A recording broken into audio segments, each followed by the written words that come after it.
আসসালামু আলাইকুম, welcome to my channel. আজকে আবারও হাজির হলাম আপনাদের মাঝে নতুন আরেকটি রেসিপি নিয়ে। অনেকে হয়তো মাছগুলো দেখে বুঝতেই পেরেছেন যে এটাকে কী মাছ বলে।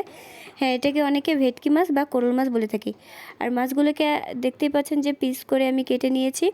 আর এখানে আমি মশলা হিসেবে নিয়েছি রসুন বাটা, জিরা বাটা, আদা বাটা আর টমেটো কুচি করে নিয়েছি। আর কিছুটা পরিমাণের পেঁয়াজ বেটেও নিয়েছি, সাথে পেঁয়াজ কুচিও নিয়েছি।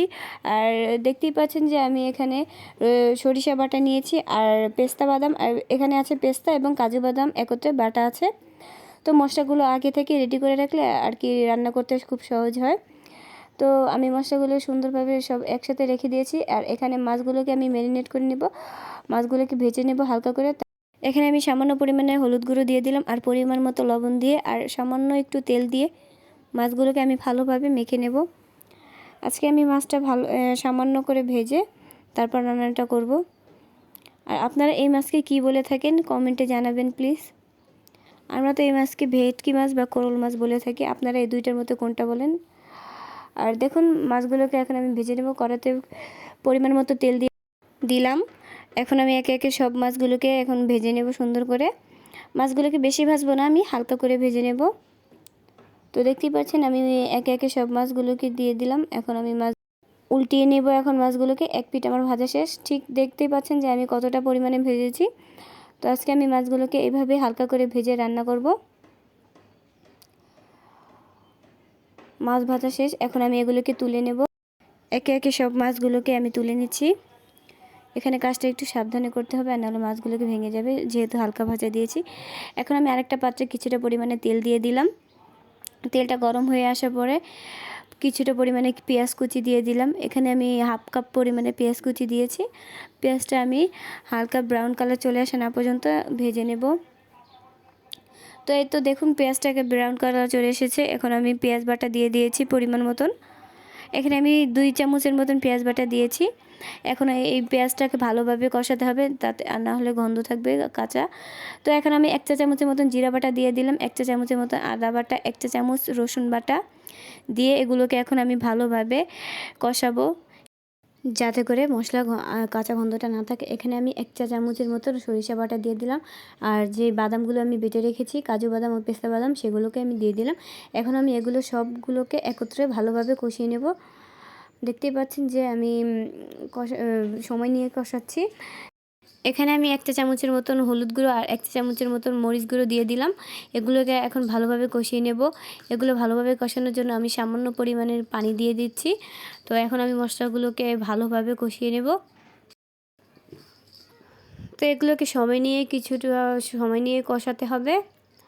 তো এখন আমি এখানে কিছুটা পরিমাণে টমেটো কুচি দিয়ে দিচ্ছি আর সাথে পরিমাণ মতো লবণ দিয়ে দিব। আপনারা আপনাদের স্বাদ মতো লবণ দিয়ে দিবেন এখানে। এখন আমি এগুলোকে আরেকটু কষিয়ে নেব কিছু সময়।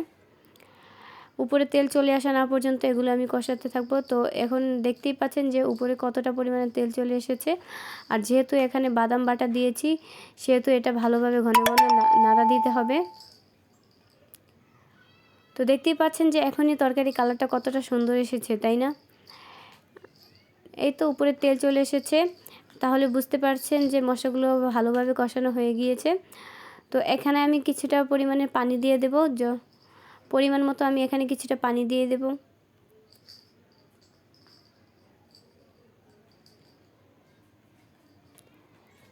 এখন আমি এটাকে নাড়া দিয়ে কিছু সময়ের জন্য ঢেকে দেব। তরকারিটা বলক আসা পর্যন্ত আমি অপেক্ষা করব কিছু সময়ের জন্য।